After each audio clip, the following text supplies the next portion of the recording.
Hukuman. Pagharap mo sa hukuman, wala nang atrasan. Wala kang ibang sisisihin kundi sarili kapag di nakapasok sa kalangitan. Ang daming tawag na ng Diyos sa'yo, pero napakatigas ng iyong ulo at puso.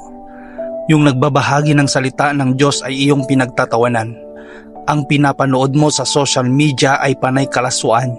Kapag tungkol sa salita ng Diyos ang napadaan, ang bilis mong i-skip, binabalewala mo lang.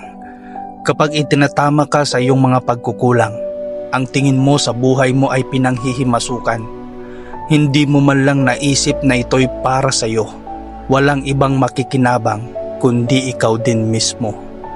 Huwag mong sabihin na hindi mo napakinggan dahil ilang beses kang inanyayahan, ngunit lagi mong tinatanggihan at ang sabi mo pa, di bale na lang. Huwag mong sabihin na walang nagbigay sa iyo ng babala. Sinabihan ka pero ang tugon mo, wala akong pakialam sa Biblia.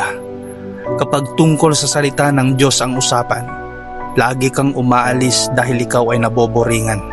Darating tayo lahat sa hukuman. Sa ayaw at gusto natin, hindi natin maiiwasan. May nauuna at may nahuhuli, hindi tayo sabay-sabay. Pero isa lang ang sigurado ako, kapag meron si Kristo sa buhay mo, ikaw ay tagumpay.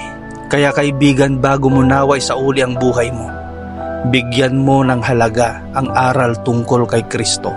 Dahil lahat tayo doon ay patungo, hindi ka huhusgahan kung siya ang nasa iyong puso.